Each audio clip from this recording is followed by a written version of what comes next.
saludar al maestro Ricardo Sevilla, periodista de larga trayectoria, escritor, columnista, fundador y conductor de su podcast, que hay que apoyar con todo. Orgullosamente miembro de esta familia sin censura, el terror de la fachiza y uno que otro despistado de la 4T en redes sociales, sobre todo en X, antes Twitter.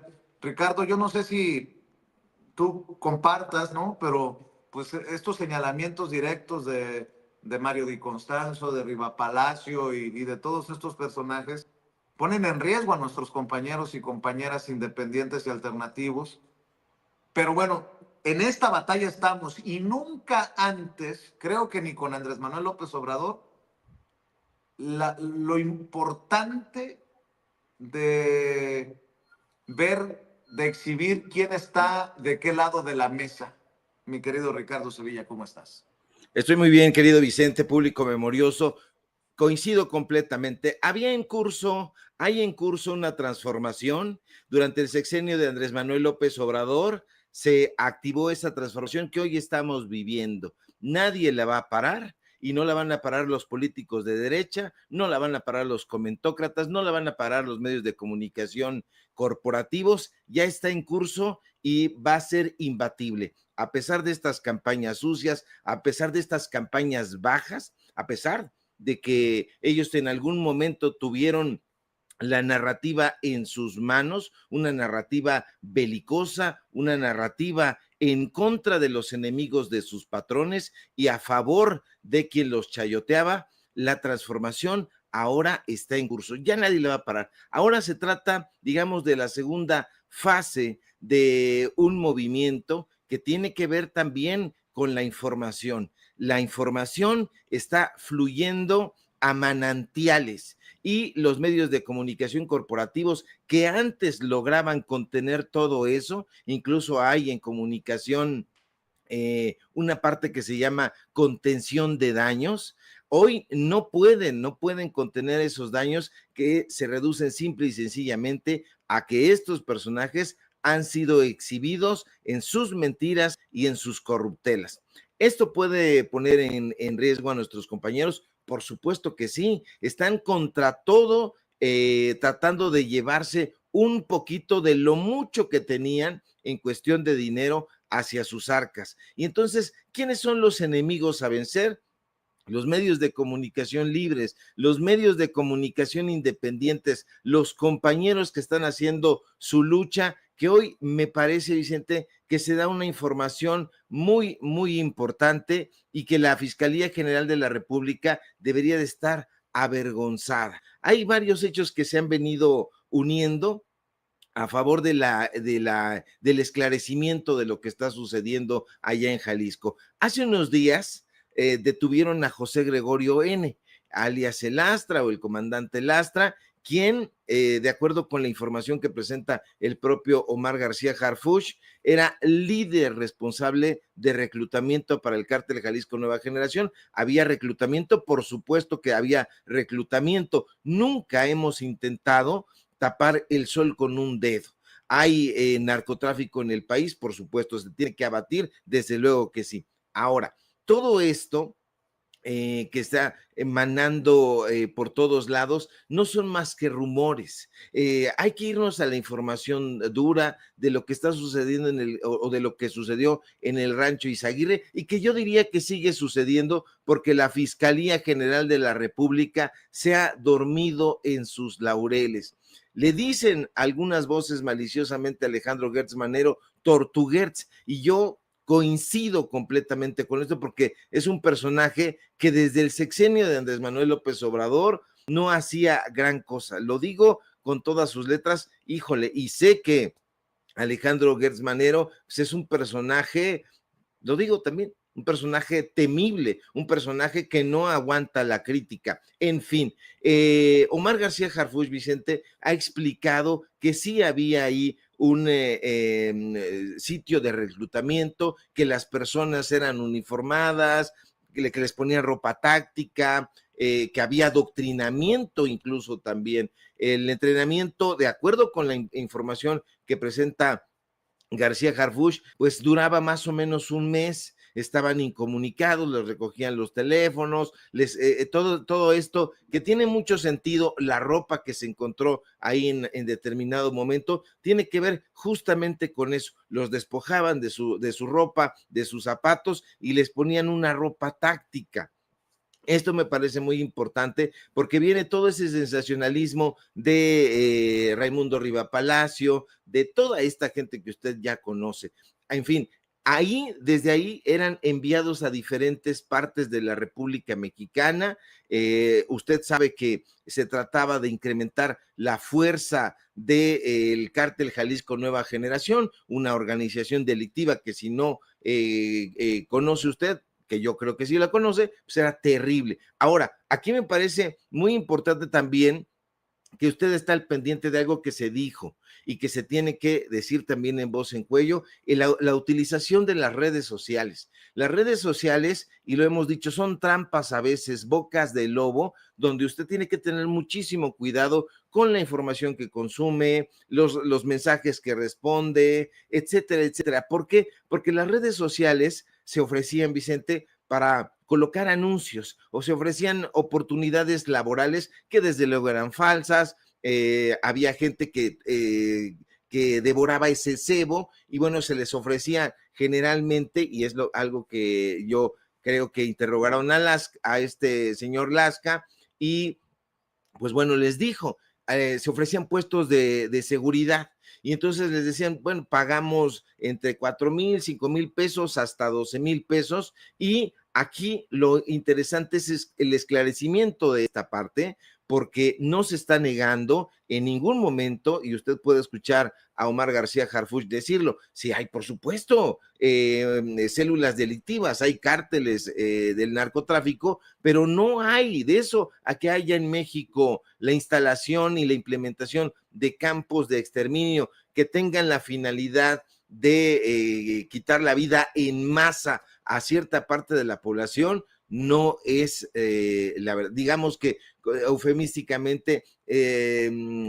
está lejos de la verdad. No hay fábricas de muertes, no hubo personas ejecutadas por gaseamiento. Eso se estuvo diciendo. Mucho cuidado con eso. Se decía que había ahí incluso pues sitios donde se calcinaba a las personas, muy a la manera de lo que ocurrió en determinado momento en Polonia, en determinado momento en Alemania, pero eso era lo que estaba pidiendo la derecha. Hoy todo eso, Vicente, se cae, se desmorona. Escuchamos a Hans Salazar, escuchamos a varios compañeros ahí narrar su experiencia ya en ese lugar. Y bueno, pues escuchábamos que había por ahí un lavadero, que había por ahí 2 o 3 gallinas corriendo por aquí y por allá, que había efectivamente un lugar donde se adiestraba a estas personas. Tiene que haber campos de adiestramiento también para personas que sean reclutadas por el crimen organizado. Por supuesto que no, de eso se tiene que encargar la autoridad, pero para que se encargue de eso la autoridad, Vicente, se necesita no de la colaboración, no seamos ridículos, no de la colaboración, sino del trabajo efectivo que haga la Fiscalía General de la República. Se tiene que hacer la investigación. Hoy me parece que la presidenta Claudia Sheinbaum le da un coscorrón a Alejandro Gertz Manero. Sabemos perfectamente que la Fiscalía es independiente. Para todos aquellos en la oposición que dicen que no hay independencia, ahí lo tiene usted, a la presidenta de México diciendo a Gertz Manero que atraiga, pero ya la investigación. Y lo tiene que hacer, Vicente. Oye, ¿y cómo ves lo que sale también de esta mañana? Latinos y Televisa, dos medios extrañamente privilegiados por la Fiscalía del Estado de Jalisco. Esto está es muy importante, está muy cabrón, Ricardo Sevilla, sobre todo después de estas declaraciones de Omar García Harfuch. Vamos a escucharlas. Presidenta Claudia Sheinbaum, informo lo siguiente. En el marco de la Estrategia Nacional de Seguridad que que contemple el fortalecimiento de las acciones de coordinación, inteligencia e investigación, el pasado 20 de marzo fue detenido en la Ciudad de México José Gregorio N., alias El Lastra o Comandante Lastra, líder de la célula delictiva responsable del reclutamiento de personas para Cártel Jalisco Nueva Generación. La detención la llevó a cabo personal del Ejército Mexicano, de la Guardia Nacional y personal de investigación de la Secretaría de Seguridad. Lo anterior fue resultado de trabajos de investigación de gabinete y campo, en seguimiento a las actividades delictivas que realizaban integrantes de esta organización criminal para mantener su presencia en varios puntos de la región. Mediante las investigaciones, se pudo identificar su estructura criminal y principales líderes operativos, entre ellos José Gregorio alias Lastra, quien es uno de los principales colaboradores de Gonzalo N. alias El Sapo, uno de los líderes regionales en Jalisco, Nayarit y Zacatecas para la organización criminal. De acuerdo con la información obtenida, En otras palabras, esta persona... a ver, ¿por qué digo que está muy cabrón lo de Latinos y Televisa? Cómplices del crimen organizado para mover una narrativa a conveniencia de alguien, porque eso sería complicidad, ¿no? Y otra cosa, mi querido Ricardo Sevilla, en el Universal, Héctor de Mauleón, fíjate nada más. El escándalo del Rancho Izaguirre explotó para Sheinbaum en el peor momento. Fuentes de la presidencia señalan que Estados Unidos acaba de entregar a Omar García Harfuch una lista de nombres que Trump quiere presentar ante la justicia. ¿Qué fuentes? ¿Qué nombres? Ve tú a saber, decía mi nana, que en paz descanse, mi querido Ricardo Sevilla. Esto es solamente el rumor del oleaje, diría Yukio Mishima. Este es el rumor del oleaje y este tipo de personajes a mí me parecen absolutamente rechazables. Iba a decir repulsivos, pero ya no animemos esa narrativa para que ellos no se sientan atacados, porque dicen que los medios de comunicación independientes los atacamos y los defenestramos y una serie de cosas. No, se han ganado a peso el repudio de la población. Yo no he visto nunca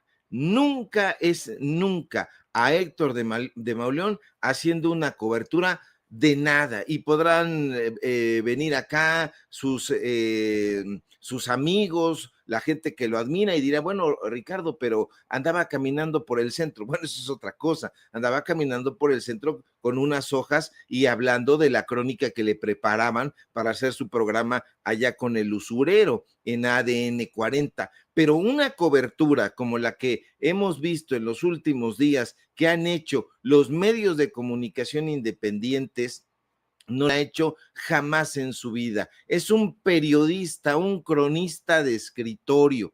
Y entonces ese es el tamaño de la pequeñez de Héctor de Mauleón, un personaje que junto con todos estos se unen al coro de los desheredados, de los personajes que están llorando en cada rincón ahora de las redes sociales y de los periódicos corporativos por el chayote que en algún momento les dieron copiosamente y que hoy les han quitado ya desde el sexenio pasado y este también, y que justamente por eso están atacando, torpedeando todos los días al movimiento de la transformación con el pretexto que se les ponga enfrente. No hay campos de exterminio en México. Eso se tiene que decir y se tiene que decir con todas sus letras. Cuidado con ese tipo de narrativa porque es un asunto político. Ellos están tratando de restarle credibilidad al gobierno federal, están tratando de restarle credibilidad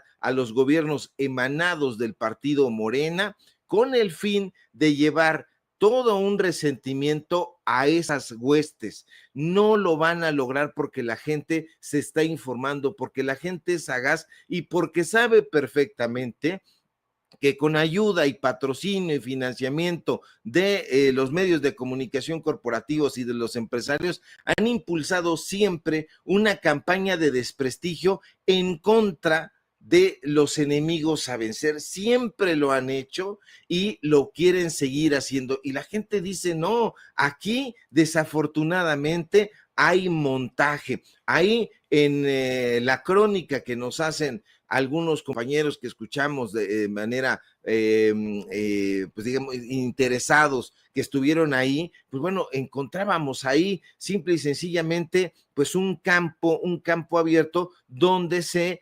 reclutaban, donde se entrenaban a una serie de personas. Esto, insisto, no es nada deseable y por supuesto que se tiene que abatir, se tiene que acabar, se tiene que enfrentar, pero de ahí a que hubiera estos campos de exterminio de personas, que hubiera ahí lugares donde cremaban a la gente, no lo hay. Ahora, ¿por qué demonios, insisto, la Fiscalía General de la República todavía no trae el caso? ¿Por qué no lo está haciendo? La presidenta de México, la presidenta de una nación, se lo está pidiendo, se lo está exigiendo, y la población también. Hoy sí, Alejandro Gertz Manero o la gente de comunicación de la Fiscalía General de la República se asoma a las redes sociales, la gente está pidiendo y le está llamando florero, le está llamando tortuguerz, se reaviva una cierta animadversión en contra de Alejandro Gertz Manero, que durante todo su gestión al frente de la Fiscalía General ha hecho un papel, digamos, por decirlo blandamente, mediocre. Es un personaje que pareciera indolente, que pareciera laxo, que pareciera no estar interesado en que haya claridad sobre todo esto. ¿Por qué estarían tolerando que hiciera todo la fiscalía local? ¿Por qué estos personajes entran antes? ¿Por qué Latinus entra antes? ¿Por qué estos medios de comunicación entran antes? ¿Y qué podrían haber estado escondiendo? ¿Por qué hay esto que dicen los compañeros, que habían por ahí algunos rezanamientos en las paredes, algunos rezanamientos por aquí, por allá? ¿Dónde está todo eso? No se ve por ninguna parte, y si no se ve, pues entonces eso no tiene absolutamente nada que ver con lo que ellos aquí. Usted está viendo las imágenes. Hay una serie de elementos que en ningún momento dan cuenta de que haya existido ahí un campo de exterminio, como parecieran anhelar en los medios de comunicación corporativos, estos comentócratas imbéciles que confunden la O con el cero. Y a mí me parece muy importante que todo esto se esclarezca, pero no va a esclarecerse hasta el momento en que entre la fiscalía, y no solamente con que entre, porque ellos pueden decir, nosotros vamos a tomar cuenta del predio, sino hacer investigaciones profundas. Se tiene que excavar, se tiene que esclarecer, se tiene que hacer todo un trabajo para darle certeza a la población de qué es lo que estaba sucediendo en ese rancho, y por supuesto seguir trabajando con este tema que es muy lacerante para el pueblo de México, que son los y las desaparecidas en este país, tanto nacionales como extranjeros. Hay que decirlo, los cárteles del narcotráfico, el crimen organizado, no puede tener este tipo de lugares, y que se conozcan además dónde está Alfaro. El gobierno lo sabían perfectamente, es uno de los cuestionamientos que se deben esclarecer. ¿Por qué Alfaro ya no está en el país? Algo estará ocultando. Hay muchísimas preguntas que solamente se van a poder despejar con el trabajo arduo de una fiscalía que, francamente, Vicente, parece no querer hacer nada. ¿Y qué hacemos en este día? Yo insisto, este día, 14 años atrás, se firma un pacto de silencio. Y ahora son estos personajes que se la dan de puros y de grandes periodistas para exigir que el gobierno... A ver, nunca antes había habido esta transparencia, Ricardo. Para cerrar tus reflexiones, a 14 años de aquel pacto de silencio que firmaron los Mauleón, los Loret, los Sarmiento, los Azcárraga, los Salinas Pliego, los Alatorre, los Merker. Yo creo que no, o sea, no habíamos tenido esta oportunidad histórica. El día de hoy que se cumplen 14 años, increíble que esos que firmaron el pacto de silencio ahora hablen de que el gobierno tapa cosas cuando se habla de esto abiertamente en la mañanera. No, pues yo ya no entendí nada. Para cerrar, Ricardo. Habría que preguntarle, por ejemplo, a la presidenta de México, yo casi estoy seguro de la respuesta que va a dar, a lo mejor hasta se reiría, pero sería muy importante hacerle el planteamiento de presidenta de México. Yo le quiero preguntar si usted se reúne en Palacio Nacional con grupos intelectuales, con grupos de periodistas y les pregunta su opinión sobre tal o cual cosa y les pregunta su norte sobre lo que se debería de hacer desde el gobierno. A lo mejor se ríe, lo más seguro es que se reiría. ¿Por qué?